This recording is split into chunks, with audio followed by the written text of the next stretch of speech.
All right, it's been a while since I did a bit of a rant video, but I felt like now was the time to do one, considering we've gotten further information, obviously, with Nintendo Switch 2, and kind of heavy details have been revealed yesterday on quite an extensive showcase of the system and the upcoming games. But yeah, it's just stuff I wanted to get off my chest and just talk about. And there are pros and cons, I suppose, to the reveal, and I did kind of want to air those out. And I'm genuinely interested to think what other people think of this. I want to get this out of the way first and foremost. I will be buying one on launch, and actually the reasoning behind that is because I want to actually give my original Nintendo Switch to my son. So I will be getting the hardware itself. I suppose some of the pros that I saw yesterday were in particular around the reveals around Mario Kart, Donkey Kong, Metroid, and there seemed to be a heavy support for third party, which I was really, really happy with. I love the makeup of Mario Kart and its design and the whole Mario Kart world. That looks great to me, and the increased amount of racers in within the races as well is really cool. I enjoyed the fact that they finally added game chat, although there was some nuances there that I kind of questioned. They did showcase this game sharing screen as people were playing, and it looked like really laggy to me. So that wasn't overly impressive, but anyway, ultimately, at least the game chat is finally a thing on Nintendo hardware. I know it's stuff we've had on Xbox and PlayStation for a long time, but can't complain. It's been added now at least. I suppose I think the biggest issues that kind of for me highlighted yesterday were not so much the hardware pricing. I thought the pricing of the actual hardware is okay, like 450 euros ish odd. I mean, I'm not overly shocked that it's that type of price, so I was okay with that. What really bothered me was the software pricing. I mean, we're talking 80 to 90 euros for full retail. We're getting to that stage that things are getting that expensive. The other thing as well is some of the software is using DRM. Well, ultimately what I would consider is DRM. So they're giving these carts out that you have to actually put them in, but then they download the game. Oh, I mean, that's just something that's hard to support as somebody who loves physical media.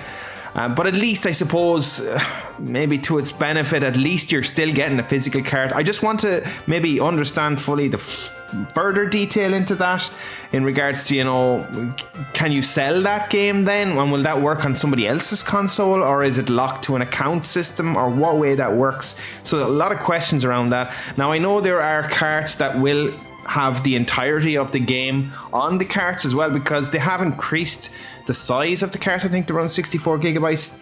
There's lots of things to question, I suppose, around the showcase yesterday. Stuff as well, like the price hikes on upgrades. I know Sony have been doing this in regards to remastered. There's one actually upcoming now in the next few weeks, is Days Gone remastered. But if you look at that as one example, it was 40 euros plus a tenner to get the upgrade. So in essence, 50 euros.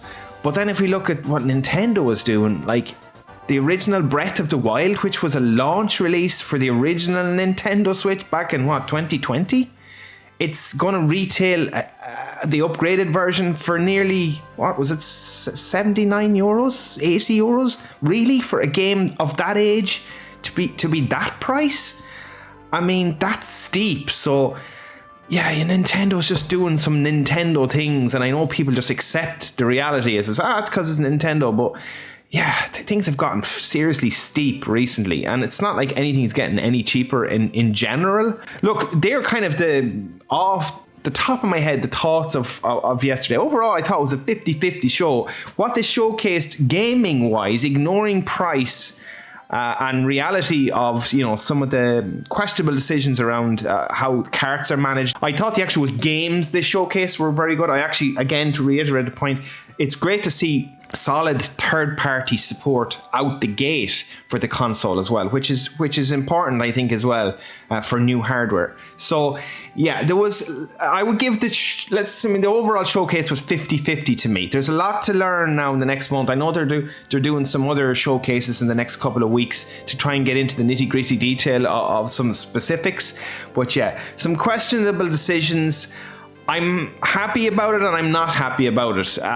But yeah, I'm interested to know what other people think down in the chat. I can't be the only one that's kind of bothered by some of these decisions.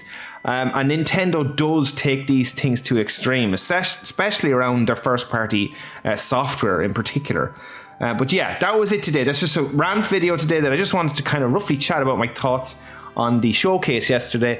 Let me know what you think down in the comments. Do you disagree with me? What are the points I gotten wrong? What were your issues with yesterday? Did you completely enjoy it? Are you completely accepted the fact that this is now the reality in regards to gaming software in general, and I suppose the general rise in prices overall across the globe? I'm just interested to know. Anyway, let me know down in the chat and I'll see you in the next video, folks.